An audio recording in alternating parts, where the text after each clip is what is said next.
அஸ்வின்ஸ் இனிப்பு காரம் பேக்கரி மற்றும் செல்வ உணவகம். உதவி பேராசிரியர் நியமனம் தொடங்கி பல்கலைக்கழக துணைவேந்தர் நியமனம் வரையிலும் பல மாற்றங்களை செய்து புது வரைவு அறிக்கையை UGC வெளியிட்டுள்ளது. உதவி பேராசிரியர் துணைவேந்தர் நியமனங்களில் இருந்த தகுதிக்கான கட்டுப்பாடுகளை தளர்த்தியும் துணைவேந்தர் நியமனங்களில் அதிக அதிகாரத்தை ஆளுநர்களுக்கே வழங்கியும் புதிய விதிகளை வகுத்துள்ளது. இந்த வரைவு அறிக்கை குறித்து அடுத்த 30 நாட்களுக்குள் பொதுமக்கள் கருத்து தெரிவிக்கலாம் என்றும் UGC தெரிவித்துள்ளது. UGCயின் புதிய வரைவு அறிக்கையை மத்திய கல்வித்துறை அமைச்சர் தர்மேந்திர பிரதான் டெல்லியில் வெளியிட்டார். அதில் உதவி பேராசிரியர் நியமனத்திற்கு நெட் தேர்வு தேர்ச்சி கட்டாயம் இல்லை என்று தெரிவிக்கப்பட்டுள்ளது. உச்சபட்ச கல்வி தகுதி பெற்ற பாடத்தின் அடிப்படையில் உதவி பேராசிரியராக பணியில் சேரலாம் என்று விதிகளில் குறிப்பிடப்பட்டுள்ளது. ஒருவேளை உச்சபட்ச கல்வி தகுதி பெற்ற பாடத்தை தவிர்த்து வேறு பாடப்பிரிவில் பேராசிரியராக பணியாற்ற விரும்பினால் நெட் தேர்வு தேர்ச்சி பெற வேண்டும் என்றும் தெரிவிக்கப்பட்டுள்ளது. கல்லூரி முதல்வராக பணிக்கு காலவரம்பை நிர்ணயித்து கடிவாளம் போடப்பட்டுள்ளது. ஒருவர் அதிகபட்சமாக 2-5 ஆண்டுகள், அதாவது 10 ஆண்டுகள் வரை மட்டுமே கல்லூரி முதல்வராக பணியாற்ற முடியும் என்றும், அதன் பிறகு முதல்வர் பணியில் இருந்து விடுவித்துக் கொண்டு அந்த கல்லூரியிலேயே பேராசிரியராக பணியில் தொடரலாம் என்று கூறப்பட்டுள்ளது.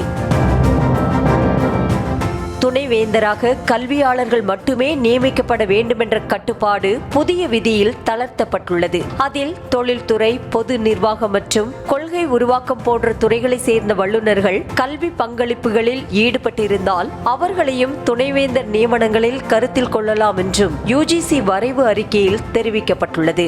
மேலும் பல்கலைக்கழக துணைவேந்தர் நியமனங்களில் அமைக்கப்படும் 3 பேர் கொண்ட தேடுதல் குழுவிற்கு பல்கலைக்கழக வேந்தரான ஆளுநருக்கு அதிக அதிகாரம் வழங்கப்பட்டுள்ளது. அதில் தேடுதல் குழுவின் தலைவரை ஆளுநரும் உறுப்பினராக UGCயும், மற்றொரு உறுப்பினரை பல்கலைக்கழகத்தின் உச்சபட்ச அமைப்பாக உள்ள சிண்டிகேட் அல்லது நிர்வாக குழு பரிந்துரைப்பார்கள் என்றும் தெரிவிக்கப்பட்டுள்ளது.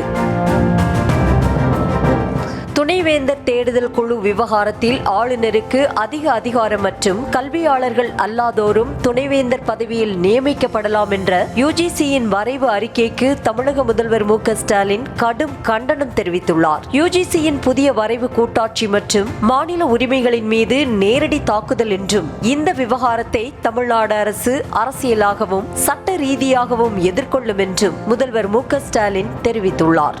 கல்வியாளர்கள் மாநில அரசுகளிடமிருந்து எதிர்ப்புகள் எழுந்துள்ள நிலையில் வரைவில் UGC மாற்றங்களை கொண்டு வருமா என்ற கேள்விகளும் எழுந்துள்ளது.